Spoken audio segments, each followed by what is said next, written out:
อบน้อมต่อพระรัตนตรัยแก้วเจ้าสามประการน้อมเอาคุณพระพุทธเจ้าคุณพระธรรมเจ้าคุณพระสังฆเจ้าคุณพระอรหันตเจ้าอริยสงฆ์เจ้าจุตนจุองค์ได้เมตตาแผ่ปารมีมาเป็นนวโลกุตรธรรมปกเกล่าเกศาปกห่มหักษาครูบาอาจารย์พระมหาเถระพระเทรานุเถระเพื่อนสาธรรมิกสหพรหมจารีทุกรูปทุกองค์ปกห่มหักษาศรัทธาสาธุชนคนดีโยมพ่อโยมแม่โยมพี่โยมน้องทั้งหลายที่ติดตามรับฟังรายการสารธรรมยามค่ำตั้งสถานีวิทยุในเครือข่ายคลื่นสีขาวเพื่อชาวประชาซึ่งออกอากาศจากวัดปากตังเจริญอำเภอดอยหล่อจังหวัดเชียงใหม่ส่งไปยังเครือข่ายสถานีวิทยุของคลื่นสีขาวหลายสถานีในช่วงเวลานี้จังหวัดลำปาง 106.50 เมกะเฮิรตซ์สถานีวิทยุพระพุทธศาสนาคลื่นสีขาวเพื่อชาวประชาวัดบรรพตสถิตในเมตตาบารมีของครูบาอาจารย์ท่านอาจารย์พระมหานพดลสุวรรณเมธีประธานส่งเผยแผ่พระพุทธศาสนาจังหวัดลำปางเจ้าคณะอำเภอวังเหนือผอ.วิทยาลัยสงฆ์นครลำปางสมปานเจ้าอาวาสวัดบรรพตสถิตได้เมตตาตั้งสถานีและเข้าร่วมโครงการเผยแผ่ธรรมกับเครือข่ายคลื่นสีขาวตัวซึ่งมีทีมงานสถานีวิทยุประกอบไปด้วยน้องแอมพัชริยาฟองชตาด็อกเตอร์เป็นเจ้าหน้าที่สถานีน้องดิวอนุพงษ์ตาจินะน้องนัทสถาพรสุธาคำเป็นช่างเทคนิคของสถานีคนที่กล่าวนามมาเป็นจิตอาสาทำงานบัดนี้มีค่าจ้างรางวัลแต่อย่างใดก่ออุดหนุนจุนเจือบางครั้งบางคราวที่ลูกๆน้องๆความจำเป็นเนาะซึ่งเขาก็บ่ได้เรียกร้องอย่างสถานทำงานด้วยความเต็มอกเต็มใจที่สถาอีป่อยอีแม่ได้ฟังรายการทุกชั่วโมงนะเขาทั้งหลายจะต้องเข้ามาคอยดูแลเข้ามาเกาะสัญญาณเข้ามาเชื่อมสัญญาณมีปัญหาอินเทอร์เน็ตของผู้จัดมีปัญหาเรื่องคอมพิวเตอร์ของสถานีอะไรนี่ จะต้องเข้ามาดูแลเรียกว่าวันหนึ่งนี้ต้องเข้ามาดูแลนะต้องมีเวลาสำหรับการดูแลสถานีหลายชั่วโมงอยู่แต่ว่าก็ไม่ได้เป็นชั่วโมงต้นชั่วโมงปลายชั่วโมงเนาะแต่ก็เป็นภาระที่น้องส่งซองลูกหลานจะต้องคอยดูแลทุกวันก็ขออนุโมทนาบุญเป็นกำลังใจให้ทุกคนและศรัทธาญาติโยมหลายก็ร่วมอนุโมทนาบุญทีมที่อยู่เบื้องหลังโดยทุกสถานีเนอะเฉพาะสถานีของเฮาสถานีอื่นก็มีผู้จัดการสถานีเจ้าของสถานีผู้อำนวยการสถานีเนาะเจ้าหน้าที่ช่างเทคนิคต่างๆดูแลกันตลอดถึงคนที่อุปถัมภ์กับน้ำกับไฟการใช้จ่ายสถานีก็ถือว่าเป็นพลังเป็นกำลังช่วยกันทั้งหมดทำให้รายการของเฮาออกอากาศไปถึงจองอีป่อยอีแม่หลายพื้นที่หลายจังหวัดหลายอำเภอในคณะนี้เนาะตั้งเชียงใหม่ตั้งเชียงรายตั้งลำพูนตั้งลำปางตั้งเมืองแปะตั้งพะเยาก็ไปถึงนะวันนี้มาพบปะกันเป็นวันที่25วันพุธที่25เดือนมีนาศักราชพระพุทธาได้2560พระวสาวันนี้จริงๆแล้วอาตมาภาพนั้นได้มอบเวลาให้กับครูบาอาจารย์ท่านอาจารย์พระครูเลขาของเจ้าคณะจังหวัดลำปางแต่ท่านอาจารย์วันนี้บ่พร้อมเกี่ยวกับเรื่องอุปกรณ์การออกอากาศก็ยังบ่ได้ออกอากาศเตือนให้เหมาะเนาะก็เลยได้สแตนบายเข้ามาจัดรายการแตนเปิ้ลก็เป็นเวลาที่ปกติแล้วจะเป็นเวลาที่อาตมาจัดรายการอยู่ปกติเหมือนกัน เอาศรัทธาพบปะกันแล้ววันนี้ก็ขอบคุณทุกสถานีที่รับสัญญาณไปขอบคุณสถานติดตามรับฟังต่าง Facebook ไลฟ์ต่าง YouTube แล้วก็สถานีวิทยุทุกคลื่นทุกสถานีพบปะกันแล้วจะปาศรัทธาอีปอยอีแม่ไหวพระสวดมนต์เนาะกราบพระพร้อมกันเนอะกราบหนึ่งพุทโธเมนาโถกราบสองธัมโมเมนาโถกราบสามสังโฆเมนาโถอิมินาสการเรนะพุทธังอภิปูชยามิอิมินาสการเรนะธัมมังอภิปูชยามิอิมินาสการเรนะสังฆังอภิปูชยามิหะระหังสัมมาสัมพุทโธภะคะวาพุทธังภะคะวันตังอภิวาเทมิกราบสวากขาโตภะคะวะตาธัมโมธัมมังนะมัสสามิกราบสุปฏิปันโนภะคะวะโตสาวกสังโฆสังฆังนะมามิกราบ นะโมตัสสะภะคะวะโตอะระหะโตสัมมาสัมพุทธัสสะนะโมตัสสะภะคะวะโตอะระหะโตสัมมาสัมพุทธัสสะนะโมตัสสะภะคะวะโตอะระหะโตสัมมาสัมพุทธัสสะพุทธังสารนังกัจฉามิธัมมังสารนังกัจฉามิสังฆังสารนังกัจฉามิตุติยัมปิพุทธัง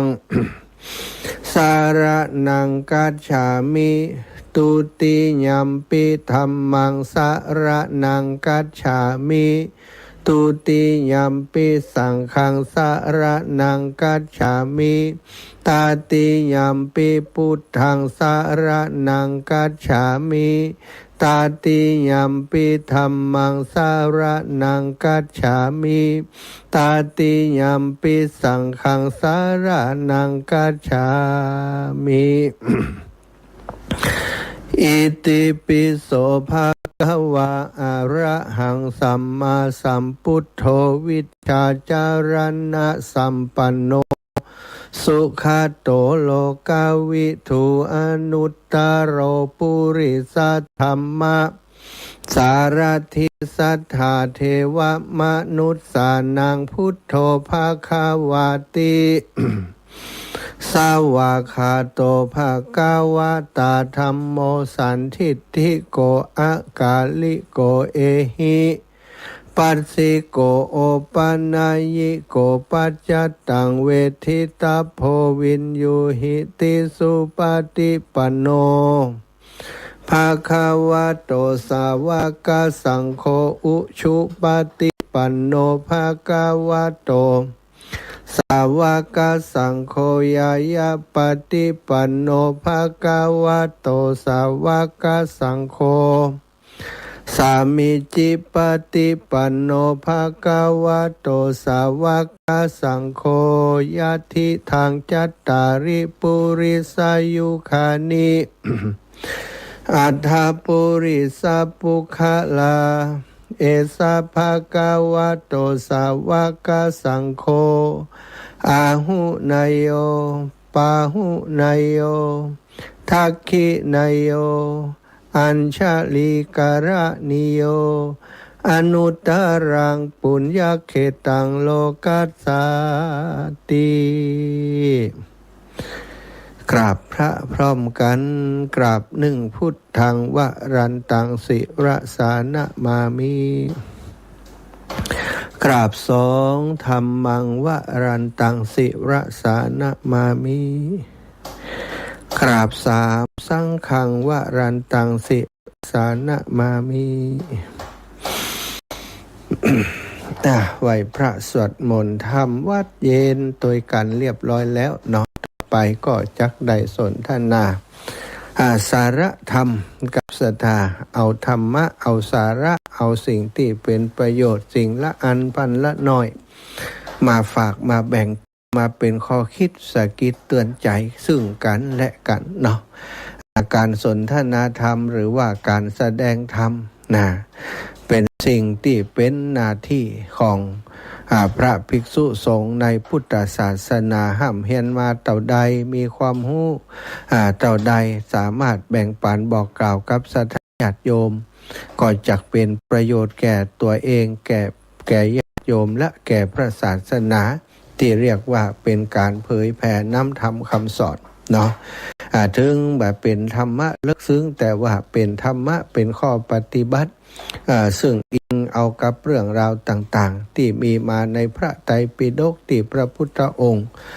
ทรงแสดงไว้สถามนุษย์ทุกคนคนเฮาทุกคนเกิดมาบนโลกใบนี้แม้สัตว์สิ่งหิ่งห้อยตั้งหลายอาตมาคิดว่าถ้าจะตอบคำถามถ้าจะถามว่าเกิดมาต้องการอะไรยังทุกคนทุกสิ่งก็ต้องการความสุขศรัทธาต้องการมีชีวิตที่ความสุขมีชีวิต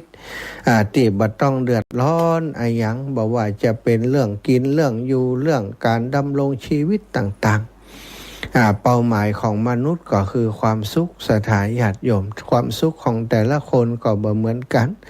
บางคนมีความสุขเพราะได้กินได้แอว วันๆก็จะไปกินที่ไหนอาหารล้ำๆที่ไหนนัดแนะกันอาจจะเป็นวันบ่ได้ก็เป็นสัปดาห์นัดกันเตื้อ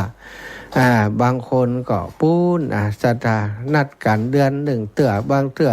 เมินทีปีละครั้งก็ยังดี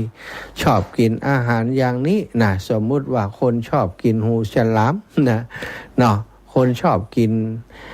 อย่างดีร้านอาหารที่ดังๆอยู่ที่ไหนเนี่ยชอบกินก็อยากจะไปกินจะเก็บหอมรอมริบไว้หวังว่าจะมีความสุขวันที่ได้ไปกินบางคนถึงวันนั้นมาปุ๊บบ่ได้ไปสักกรรม มีเหตุอันคัดข้องอย่างอื่นเหี่ยน้ำมันแปลงไปเหี่ยบ่ได้ไปสักกรรมระหว่างที่รออยู่ก็เก้อไปเลยเนาะบ่ได้กินบ่ได้ทำอย่างที่ต้องการความสุขที่ตั้งใจไว้ในปลายทางก็บ่ไปบ่ถึงสักกรรมศรัทธาญาติโยมเฮาจะบางคนก็หุ่มที่จะไปแอวเนาะอยากจะไปแอวแพลนไว้ปีนี้จะไปแอวต่างประเทศที่หนึ่งแน่บางคนตั้งใจจะไปแอวต่างประเทศที่จะไปต่างประเทศอะไรยังเก็บสตังค์ไว้เก็บหอมรอมริบไว้ถึงเวลาบ่ได้ไปสักกรรมก็มีเยอะบางคน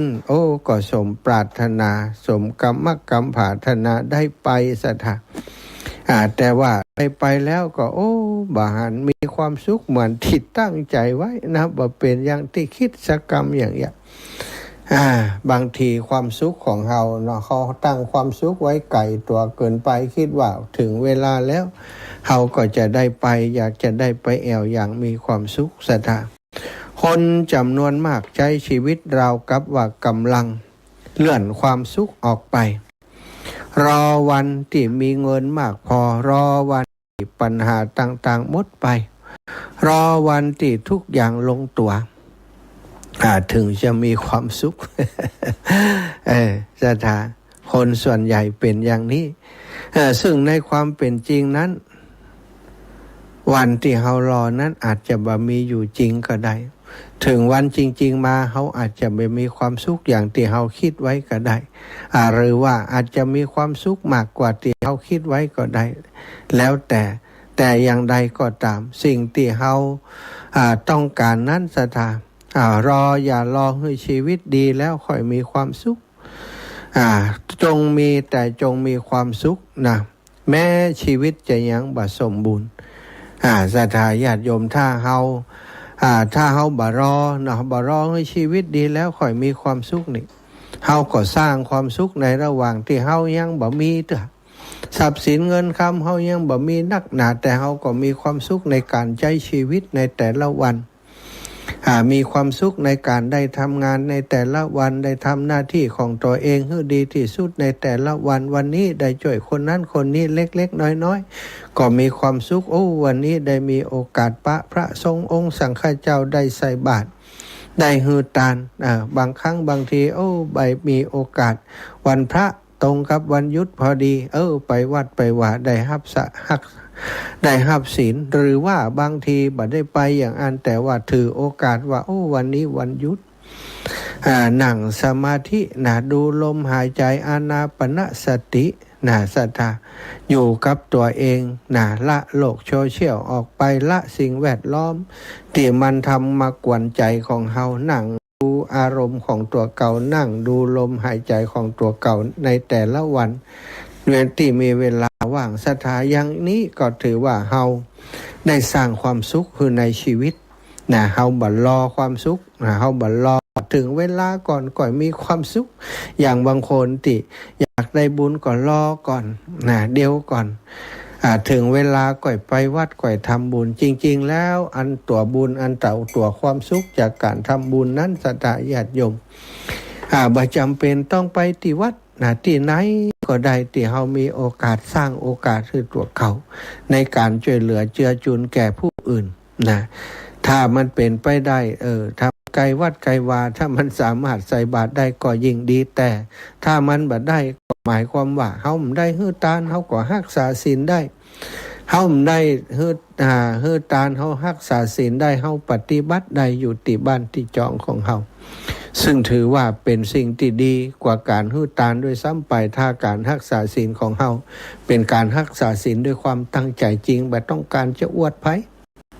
แต่ต้องการจะเป็นคนที่สมบูรณ์แบบเป็นคนที่ฝึกฝนแล้วเพื่อต้องการความสุขเขาก็จะได้พบความสุขในระหว่างวันจงใช้ชีวิตในแต่ละวันให้มีความสุขแม้ชีวิตของเขาจะยังบ่สมบูรณ์สถาบ่สมบูรณ์บ่ยังบ่มีรถมีลาเนาะแต่ว่าถ้าเอาพอเพียงวันนี้ยังบ่มีรถมอเตอร์ไซค์อยู่แต่ก็ภูมิใจที่มีจักรยานสะดวกกว่าการเดินหรือว่ามีมอเตอร์ไซค์ยังบ่มีรถเก๋งแต่ก็ถือว่าโชคดีที่มีมอเตอร์ไซค์ดีกว่าปั่นจักรยานเนี่ยถือว่าถ้ามีรถเก๋งเก่าๆก็ยังดีคุ้มกะลาหัวเฮาคุ้มแดดคุ้มฝนของเฮาได้มีความสุขไปจะไปคิดว่าจะต้องมีความสุขต่อเมื่อได้รถเก๋งใหม่ๆได้รถติดตั้งใจไว้ซึ่งอาจจะบ่ได้หรือว่าอาจจะได้แต่ว่ามันไกลออกไปต้องอยู่กับปัจจุบันที่มันมีความสุขศรัทธาญาติโยมถ้าเฮารอมีเงินมากพอรอให้ปัญหาหมดไปวันติดทุกอย่างลงตัววันนั้นอาจจะบ่มีอยู่จริงเลยก็ได้เพราะธรรมชาติของชีวิตมันคือความบ่สมบูรณ์เต็มไปโดยความแปรปรวนเต็มไปโดยความบ่เที่ยงและก็ควบคุมบ่ได้ทั้งหมดศรัทธาดังที่พระพุทธองค์ทรงตรัสไว้ว่าสังขารทั้งปวงบ่เที่ยงสัพเพสังขาราอนิจจาสัพเพสังขาราอนิจจาสังขารทั้งหลายทั้งปวงบ่เที่ยงสังขารทั้งหลายทั้งปวงเป็นทุกข์สังขารทั้งหลายทั้งปวงเป็นอนัตตาศรัทธาญาติโยมหากเฮารอให้ชีวิตสมบูรณ์ก่อนที่จะยอมมีความสุขก็เท่ากับว่าเฮากำลังรอในสิ่งที่ขัดกับความเป็นจริงของโลกต้องการความสุขก็ทำชีวิตวันนี้ให้มีความสุขความสุขที่จะเกิดขึ้นมันก็มีหลายอย่างศรัทธาความพอใจในสิ่งที่มีอยู่มีเท่าใดก็พอใจในสิ่งที่มีอยู่มีในสิ่งที่มีอยู่เฮาก็ถือว่ามีความสุขแล้วบ่ใจว่ามีเต้าอี้บ่พอถ้าได้สักเต้าอี้ถึงจะมีความสุขมันจะถึงบ่ได้บ่ฮู้เต้าอี้ที่ว่ามี100ใครได้มีปันใครได้10,000เป้าหมายคือสัก10ล้านเนี่ยศรัทธาถ้ามี10ล้านจะมีความสุขเพราะฉะนั้นวันนี้เฮาก็บัดถึงความสุขสักเตื้อแล้วถ้าเกิดว่า10ล้านมันตึมมาถึงแล้วบัดนี้เงิน1ล้านยังบ่เคยหันกำเตื้อก็มีเนี่ยศรัท ตมานี่1 คนแล้ว เงิน1 ล้านนี่ยังไม่เคยจับกำเตือยังไม่เคยเป็นเจ้าของเงิน1 ล้านกำเตือ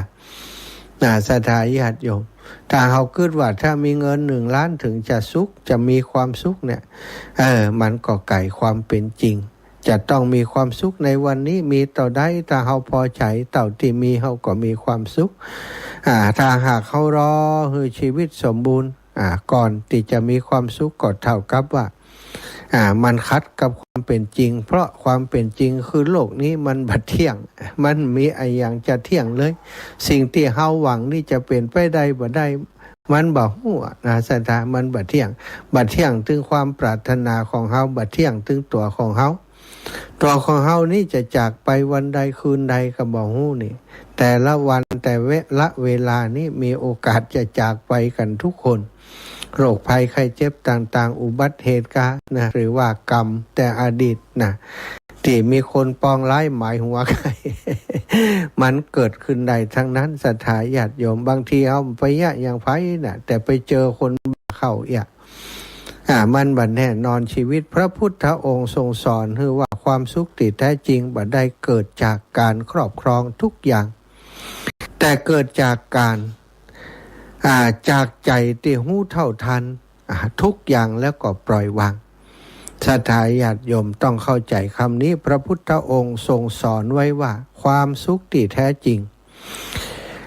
บัดได้เกิดจากการที่เฮามีครบทุกสิ่งทุกอย่างแต่เกิดจากใจที่หู้เท่าทันความเป็นจริงของโลกและหู้จักปล่อยวางศรัทธาในธรรมบทก็มีพุทธพจน์หรือว่ามีพุทธดำรัสที่พระองค์ทรงตรัสไว้ว่าผู้ใดบ่ยึดมั่นผู้ใดบ่ถือมั่นผู้นั้นย่อมมีความสุขนี่ท่านอาจารย์พุทธทาสมักจะเอาคำนี้มาสอนสาธุชนเสมอศรัทธาคนเฮาถ้าเฮาบ่ยึดมั่นบ่ถือมั่นศรัทธาบ่ยึดมั่นบ่ถือมั่นในสิ่งต่างๆเกินไปเกินไปในที่นี้ก็จริงจังกับความยึดมั่นถือมั่นจะต้องเอาฮื้อได้จะต้องไปฮื้อได้จะต้องกินฮื้อได้ สิ่งเหล่านี้แหละศรัทธาญาติโยมมันจะทำให้เราทุกข์ทำทุกอย่างคือมันเป็นไปตามเหตุไปตามปัจจัยมัน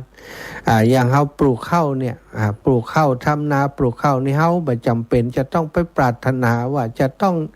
ให้ได้ข้าวอย่างนั้นอย่างนี้ทำไปตามธรรมชาติไปในเมื่อเราปลูกแล้วดูนาดูแลน้ำเอาน้ำเข้านาดูแลหญ้าดูแลอย่างให้มันให้ดีเขาบ่ต้องไปขอให้มันออกดอกออกผลมันก็ออกดอกออกผลของมันเองตามธรรมชาติของมันเขาเป็นผู้ทำหน้าที่ของเขาไปมันก็ทำหน้าที่ของมันผลผลิตก็ออกมาเองเขาบ่ต้องไปคาดหวังอะไรอย่างนักศรัทธาญาติโยมอย่างในเรื่องธรรมบทมีอยู่เรื่องหนึ่งที่พระพุทธเจ้าทรงไปสอนชาวนาคนหนึ่งเพื่อจะให้หันถึงเรื่องของอนิจจังของชีวิตความปรารถนาของชีวิตชาวนาคนนี้นี่เปิ่นทำนาแล้วเปิ่นมีความสุขในการทำนาศรัทธาญาติโยมแล้วก็เปิ่นตั้งใจไว้ว่าเมื่อทำนาได้เข้าแล้วจะเอาถวายเปื่อนคือไผ่เรื่องของเรื่องก็คือตอนที่เปิ่นกำลังเพี้ยวนาถางนาอยู่นั้นพระพุทธองค์ก็เสด็จผ่านไปทางนั้นถามว่าท่านพราหมณ์ท่านทำอะไรอย่างกะท่านทำอะไรหรือท่านกหันโยโลนี่เพี้ยวหญ้าเพี้ยวนาถางนานี่จะทำนาแล้วใกล้จะถึงฤดูเก็บเกี่ยวแล้วลูกนี่ทำนาถางนาวันต่อไปพระพุทธองค์ก็ทรงแวะไปหันแห่เหมาะสถาจนทุกตอนที่ชาวนาคนนั้นได้ทำนาได้หว่านกาก็แวะไปถามก็หว่านกาอยู่ปลูกนาดำนาก็แวะไปถามปลูกนาอยู่สถาจนถึงขั้นตอนของการเก็บเกี่ยววันนี้เกี่ยวข้าว เข้าแล้วก็กืดเติงหาว่าโอ้สมณะโคดมนี่เปื่อนเฮานี่มาหาเฮาตั้งแต่เฮาถางหญ้านะคงจะปรารถนาในเรื่องของภิกษาหารหรือว่าเข้าเป็นแน่แท้ถ้าเฮาได้เข้านะถ้าเข้าของเฮานี่ผลผลิตของเฮาออกดอกออกผลบ่ได้เอาไปสีไปทำแล้วจะทำเข้ายาคูจะทำเข้าจะเอาเข้านี้ถวายภายพระสมณะโคดมไว้อย่างนั้นตอนนั้นเพิ่นยังบ่นับถือพระพุทธเจ้าเตื้อนะสดาเป็นพราหมณ์แต่ว่าก็หันพระพุทธเจ้าบ่อยจนคุ้นเคยกันถือว่าเป็นมิตรเป็นสหายนี่ถือว่าเป็นสหายพระพุทธองค์ก็บ่ทรงให้ว่าอะไรอย่างปล่อยของแกไปก็จนวันหนึ่งที่แกเกี่ยวนะเข้าเรียบร้อยพระพุทธองค์ก็ทรงเสด็จผ่านไปพราหมณ์ก็บอกก็เกี่ยวเข้าอยู่นะเราเดี๋ยวก่อนถ้าตีเข้าแล้วก่อนแล้วจะสีเข้าไปเฮ้อเนออีกจะหุงเข้าถวายจะนิมนต์มาฉันที่บ้านสถานตอนนั้นยังนิมนต์พระพุทธเจ้าไปฉันที่บ้านเถอะบอกว่าถ้าได้เข้าก่อนจะนิมนต์ไปฉันที่บ้านก็พอดีสถานหลังจากเกี่ยวเข้าเรียบร้อยคืนนั้นพายุหลงฤดูลุกไหนมาบ่ฮู้นะอย่างที่บ้านเมืองเฮาเกิดเหตุในคณะนี้เนาะฝนพายุเข้านี้มันจะตกก็ตกนะสถานอันนี้ก็เหมือนกันฝนบ่มีเข้าเลยว่าจะมีฝนว่าสถานแต่ว่าพอตกค่ำคืนมาตกตั้งแต่หัวค่ำยันรุ่งสางแจ้งจังปางมาปัดเต้าน้ำขึ้นน้ำในน้ำแม่น้ำคงคาขึ้นมาคงคายมนาต่างๆแม่น้ำขึ้นกันพอน้ำขึ้นมันก็ล้นตะลิ่งมันตกนักเกินนะสตาล้นตะลิ่งก็ปรากฏว่าไปปัดเอาอันเข้าตีในนาของท่านพราหมณ์คนนั้นหายไปหมดสตาญาติโยมนาอยู่หิมอันน้ำตาเมะนะคะนาหยดลงไปเข้าติดตากไว้เนี่ยโอ้ยอินดูตะมันก็ยังบ่ตกมันช่วงอื่นนี่เปิ่นเกี่ยวเข้าเพราะจะเก็บวันผูกมาเจ้ามัดแล้วก็ตีแล้วนี่ศรัทธาภัยจะหู้ไปนาเล่าว่าไอ้อย่างมันจะเกิดขึ้นเนาะกรมอุตุนิยมวิทยาสมัยนั้นก็บ่มีนะถ้ามีก็คงบ่ได้บอกว่าน้ำมันจะท่วมเนาะไผจะไปหู้ว่าน้ำมันจะท่วมขนาดนั้นปัดเข้าหายไปหมดเลยศรัทธาพระพุทธองค์ก็เสด็จไปในวันรุ่งขึ้นเสด็จไปประทับยืนอยู่ที่หน้าบ้านของท่านพราหมณ์นางพรามณีหันพระพุทธเจ้ามาก็ได้ไปบอกท่านพราหมณ์ว่าท่านพราหมณ์บัดเดี๋ยวนี้สหายของท่านมายืนที่หน้าบ้านมีความประสงค์จะมาบิณฑบาตข้าหาเนาะท่านพราหมณ์ก็ได้ยินว่าสมณะโคดมมาก็เลยลุกขึ้นมาศรัทธาญาติโยมลุกขึ้นมาก็เดินไปกราบนิมนต์กราบทูลพระพุทธองค์ทรงเสด็จเข้าไปสู่เคหาเรือนของเขาพระพุทธองค์ก็ถามว่าท่านพราหมณ์ดูหน้าตาท่านมนมองเหลือเกินวันนี้มีอะไรอย่างหรือเป็นอะไรอย่างเกิดขึ้นหรือสมณะโคดมท่านบอกฮู้กาตะคืนนี่ก็ฝนตกนะกะฮู้กาเชตวันก็ตกอยู่นะว่าตกนักเหมือนกันนี่น้ำท่วมน้ำนองนี่กันนั้นนะน้ำท่วมน้ำนองแล้วมันเป็นอย่างทำให้ท่านเศร้าส้อยเหงาหงอยอย่างอีสมณะโคดมเฮานะตั้งใจว่าถ้าเกี่ยวเข้าแล้วถ้าตีเข้าแล้วจะเอาเข้าไปสีเอาไปหุงหาแล้วจะนิมนต์ท่านมาฉันที่บ้านฉันเข้าใหม่แล้วจะเอาเข้าใหม่นี่ถวายท่านไปตุยวะแล้วมันเป็นอย่างใดก็ตอนนี้มันไหลน้ำไปหมดแล้วนี่ศรัทธาข้าพเจ้าจึงเศร้าส้อยจึงเศร้าเสียใจกับสิ่งที่เกิดขึ้นนี่บ่คิดว่ามันจะเกิดขึ้นพระพุทธองค์ก็ทรงตรัสได้โอกาสก็ตรัสว่าท่านพราหมณ์ทั้งหลายบนโลกใบนี้ บ่มีอะไรอย่างที่จะเที่ยงแท้แน่นอนทุกอย่างเป็นไปตามกฎของธรรมชาติกฎของไตรลักษณ์ก็คืออนิจจังทุกขังอนัตตาอนิจจังคือความบ่เที่ยงสิ่งที่ท่านปรารถนาไว้ตั้งใจไว้นั้นตั้งใจปรารถนาไว้ในสิ่งที่บ่เที่ยงแม้แต่ตัวเฮาเองก็บ่เที่ยงเฮาปรารถนาตั้งใจไว้ในสิ่งที่มันบ่เที่ยงเพราะฉะนั้นเมื่อสิ่งนั้นมันบ่เป็นไปตามปรารถนาเฮาก็มีความทุกข์ท่านพราหมณ์ท่านทุกข์เพราะอะไรทุกข์เพราะความยึดมั่นถือมั่นว่านั่นนาของเฮาอันนั้นเข้าของเฮาต้องการจะเอาเข้าไปทำอย่างนู้นทำอย่างนั้นทำอย่างนี้ที่ท่านได้ว่าไว้นี่แหละคือตัวทุกข์ที่มันกัดกินท่านทุกข์บ่ได้เกิดจากการที่น้ำมันปัดเอาเข้าท่านไปทุกข์มันเกิดจากตัวของท่านใจของท่านไปยึดมั่นถือมั่นกับสิ่งที่มันบ่เที่ยงนั้นว่าเป็นของตัวของตนศรัทธาญาติโยมคนสมัยก่อนเนาะเปิ้นพญาปัญญาเปิ้นโอเคนะพญาปัญญาดีเนี่ยเวลาพอได้ฟังอย่างนี้เท่านั้นท่านพราหมณ์ก็ตาสว่างเลยศรัทธาโอ้จริงเฮาต้องการมีความสุขตอนที่เฮาคิดว่าถ้าเฮาได้ถวายเข้าแก่สมณะโคดมเฮาจะมีความสุขก่อนในเมื่อเข้าในเรือนเฮายังมีอยู่ทำไมเฮาบัดถวายวันนี้เล่าบัดถวายวันนั้นเล่าไปคิดว่าจะเอานั่นถวายเอานี่ถวายสุดท้ายบ่ได้ถวายสักกับเลยมีความทุกข์แต่ตอนนี้สว่างแจ้งแล้วปัญญาเกิดขึ้นแล้วได้ฟังธรรมจากพระพุทธเจ้าศรัทธาได้หู้ตามกระแสธรรมได้เป็นพระโสดาบันถึงกล่าวคำถึงพระพุทธพระธรรมพระสงฆ์เป็นสรณะเป็นที่พึ่งแล้วก็รักษาศีลปฏิบัติตนมีความเที่ยงต่อพระนิพพานก็เป็นพระโสดาบันแล้วนี่ศรัทธาอันนี้ศรัทธาญาติโยมแต่หมู่เฮาท่านเจ้าทั้งหลายมันบ่มีโอกาสจะได้พบพระพุทธเจ้าเฮาได้พบน้ำธรรมคำสอนเอาอุทาหรณ์ที่เปิ้นสอนเปิ้นบอกเปิ้นกล่าวไว้มาปฏิบัติต้องการความสุขก็ต้องทำวันนี้คือมีความสุขทำวันนี้คือมีความสุข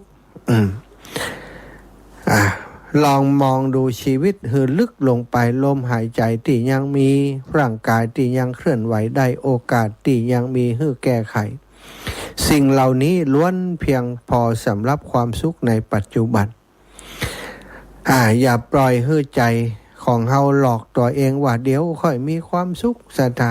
เพราะว่าความสุขที่เลื่อนออกไปมักจะเป็นความสุขที่บ่มีวันจะมาถึงจงฝึกใจให้หันคุณค่าในสิ่งที่มียอมรับในสิ่งที่เป็นและวางในสิ่งที่ควบคุมบ่ได้แล้วจะพบว่าความสุขบ่ได้อยู่ปลายทางของชีวิตที่สมบูรณ์แต่อยู่ตรงนี้ในขณะที่มีชีวิตยังบ่สมบูรณ์นั่นเองเฮาก็สามารถมีความสุขได้เนาะก็มีความสุขในทุกๆวันตื่นมาคิดดีทำดีพูดดีก็มีความสุขในสิ่งที่ตัวเองทำซะนะอย่าไปคิดว่าไปถึงญี่ปุ่นก่อนจะมีความสุขนะ ถ้าจะไปเที่ยวก็ขอให้มีความสุขตั้งแต่เดินทางก้าวแรกออกจากบ้านบางคนจะไปแอวหั่นแอวนี่ซะท่าใจไปอยู่ที่สถานที่ท่องเที่ยวพุ่นอย่างเดียวระหว่างทางนี่บ่พอยังบ่เอายังความจริงระหว่างทางเดินของเฮานั้นเฮาสามารถหาความสุขกับการท่องเที่ยวนั้นได้ไม่ใช่ว่าไปถึงที่หมายปลายทางถึงจะมีความสุขชีวิตก็เหมือนกันศรัทธาญาติโยมปลายทางของชีวิตที่เฮาจะไปถึงทุกคนคือความตายเฮาต้องการมีความสุขตอนที่ไปถึงความตายก็นั่นย่อมบ่ใช่แน่นอนเฮาต้องการมีความสุขในระหว่างการใช้ชีวิตในแต่ละวันไผสร้างความสุขคือตัวเองบ่ได้ศรัทธาก็ถือว่าเสียดายโอกาสในแต่ละวันบางคนบ่สร้างความสุขคือตัวเองบ่พอกับสร้างความทุกข์คือกับตัวเองอีกอันนี้ก็ถือว่าเป็นสิ่งที่เฮาจะต้องปล่อยแล้วปล่อยวาง ในสิ่งต่างๆแล้วหันมามีความสุขกับเรื่องเล็กๆน้อยๆในระหว่างวันแล้วเขาจะคุ้นชินกับความสุขที่มันเกิดขึ้นในระหว่างวันสุขเล็กๆน้อยๆก็ถือว่าเป็นความสุขสถานเก็บเกี่ยวความสุขไปเรื่อยๆจากเล็กน้อยไปก็จะใหญ่ขึ้นใหญ่ขึ้นแล้วต่อไปเขาก็จะมีความสุขที่ยิ่งใหญ่ในทุกวันจากการฮือตานจากการรักษาศีลจากการปฏิบัติธรรมตามกำลังของเขาเอาละวันนี้บอกเปิดโอกาสให้ศรัทธาได้โทรเข้ามาแล้วเนอะอาตมามีภาระมีธุระนะนัดหมายว่าจะไปร่วมบุญงานศพของญาติโยมที่บ้านสีหมวดเก้า